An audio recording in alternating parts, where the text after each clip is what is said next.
tell me about what you were doing beforehand. I was actually working for another trucking company. I did the 99-cent store account exclusively. It was nice, but it was just, it was a lot more work. I was never home. I wasn't happy anymore. And it's just being gone on the road all the time is very, very difficult. Not going home every week, you know, being gone for almost a whole month. It's very hard. And I was lucky enough to come here with Knight and get a great opportunity. And I did about 3 months with Tri-State. So I went to Arizona, California, and Nevada. And once I finished that, I got the blessing of getting a daily account. Yeah, so I was able to go home. That. I was able to go home every day.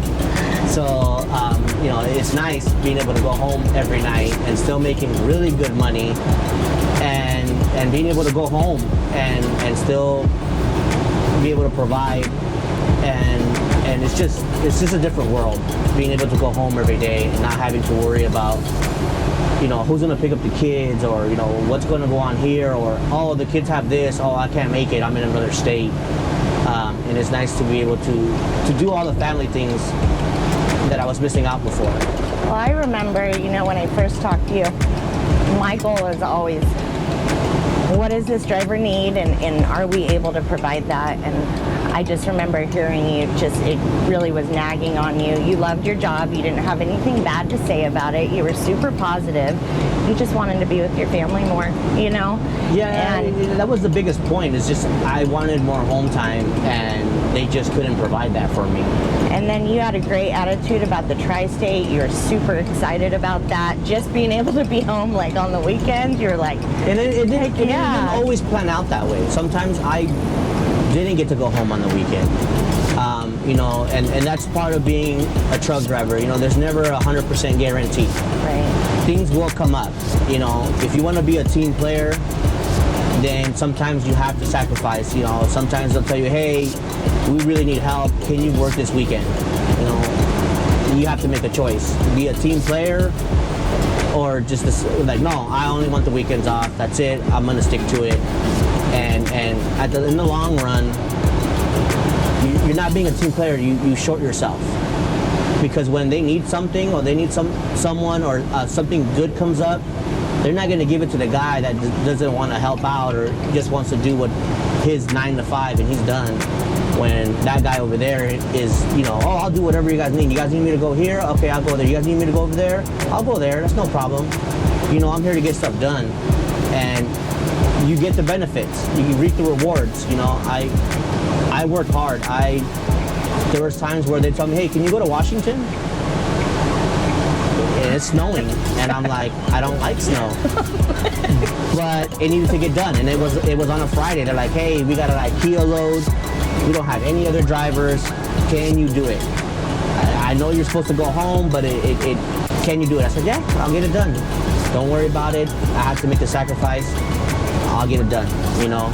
And all my hard work has paid off. I finally got a brand new truck that I can actually move around in, where I'm not cramped like a sardine, you know, but hard work does pay off in the long run. You just got to show them that you want to work and that you're willing to go above and beyond. So let's talk about, what did you do before driving? Let's hear the story. Before I was driving, I was a stay-at-home dad. Actually, before I started truck driving, I was a stay-at-home dad. I sold my businesses and I stayed home with my 2 kids for like almost 4 years. I was a stay-at-home dad, and it was pretty fun, but I had to go back to work again. And you know, and before that, I worked like at a Home Depot, a bunch of other little places. I did drive for this guy delivering groceries in a box truck, and that's when I first got my first taste of driving a big vehicle. It was a big old box truck that I was delivering groceries in, and I thought to myself, I'll never drive that big truck. That's just too much. You know, even my dad was negative. My dad was like, you can't do it. When I told him I was gonna be a truck driver, he was like, "No, you're not. You can't do it. You're not gonna be able to do it. There's no way." He was so negative about it. He was like, "No, you're gonna be a truck driver? I don't think so. He's like, you're not gonna." Maybe he knew that's what motivates you. No, he just thought I couldn't do it. He's just like, you're not gonna do it. You know, and we had been our neighbor before. He owned his own trucks for FedEx, and he had told us, you know, hey, I have a brand new truck. Why don't you guys get your license, get your guys' licenses, and work for me? You know, work for me, and me and my dad at that time, I was only 21. You know, me and my dad were just like, oh, I'm not driving that big old thing. I can't do that. So we already had that negativity, like, no, you can't do it. Like, you're not gonna do it. You can't drive that. No. And I said, no, I'm gonna do it. He's like, no, you're not. No, you're not gonna do it. No. And you know, 3 years later, I'm still doing it. You know, and I've trained students, and you know, I just talked to him recently when I told him I was gonna get a brand new truck and all that. He was like, I'm so proud of you. I can't believe it. This is the first time I've heard my dad actually express that to me, because he's very tight-lipped on his emotions. And he was like, I am so proud of you.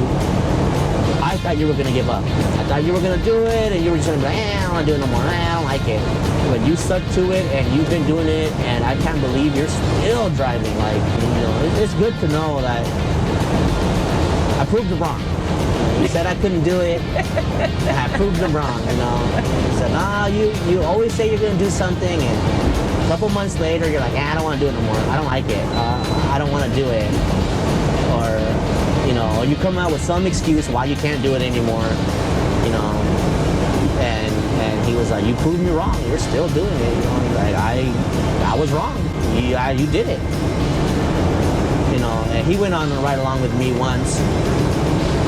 We went to Chicago, and he went with me, and he was like, I am so sorry for everything that I said. Like, this was just an easy job. He's like, I don't know how you do it.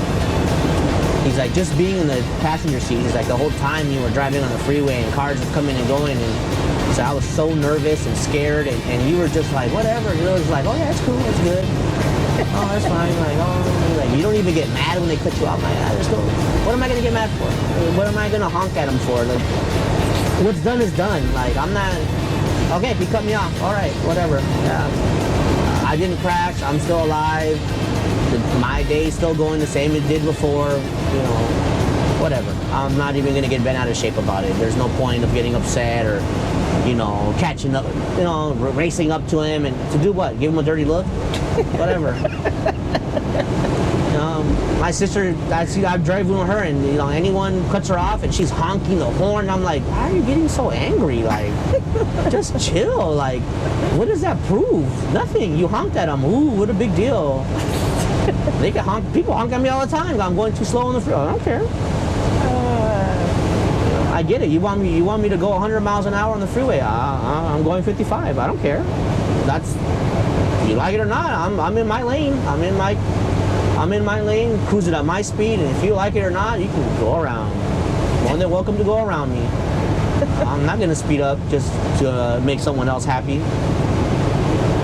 And that's just having a positive attitude. If you have a positive attitude, it makes things much easier.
good attitude, so you do good no matter where you went. But what do you feel like is the big difference for you and Marcos and everybody that's come here? What's the difference about night? It's just the positive attitude we get from our DMs, that we get from everyone, the customers, the way the customers treat us also. You know, as soon as they see our shirts or at night, they see our truck, they know that we're coming in, and you know, the professionalism that we have, just the attitudes are great. You know, my old place, you would call your DM and as if you were bothering them, like, what do you want? Wow, okay, can I help you? Like, what do you want? I'm sorry. Did I call it a bad time? Or, you know, always with the nasty attitude.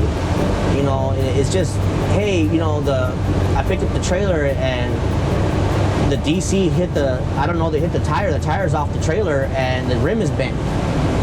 I just got here and that's the way I found it. And instead of saying, okay, you know what, I'll get someone out there, just call a breakdown, you know, let's get the problem fixed. It was more of them yelling at you and making you feel bad because that got broken and it was nothing to do with me. I'm like, I didn't break it. Like, I'm just telling you this is how I found it. I cannot take the load like this because it's broken. I was like, I don't know how you want me to drive it like that. Like, you're making no sense to me. Like, you want me to drive it with the wheel bent off? Like, well, how's this going to get delivered on time? I don't know. I'm an hour and a half early to pick it up. You're lucky I found it an hour and a half early. Like, what do you want me to do about it? I'm not the one that broke it. And just that attitude towards anything that you call about is just negativity, and just like they were so unhappy with their job, just made you feel crappy. So that's what I love about night. You call night, you're like, hey, I have an issue. Oh, okay, what's wrong? Well, what can I do? Or how do we fix it? Or okay, let's try to do this. Or let's call them and see maybe they can. Well, let's see if we can at least put it into one of the docks.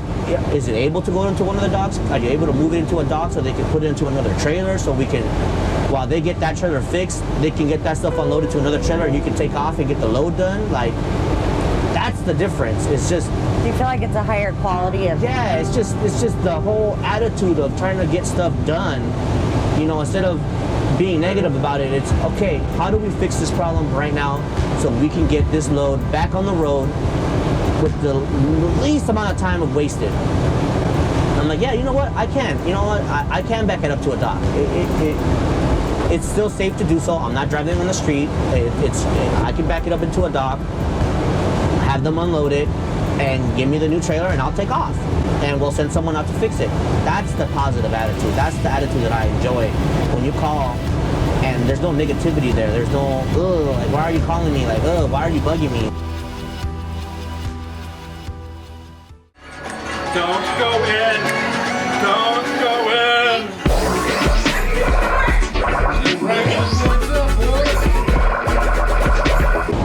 Okay, I've been to some scary showers at terminals. I am not even gonna lie. There is mold growing on the wall. It was just, you know, shower stalls with a thin little curtain that didn't cover all the way, so it only covered a little bit. So if you're taking a shower and someone's walking by, they're seeing everything. And if you're walking by the shower, you're gonna see everyone's thing.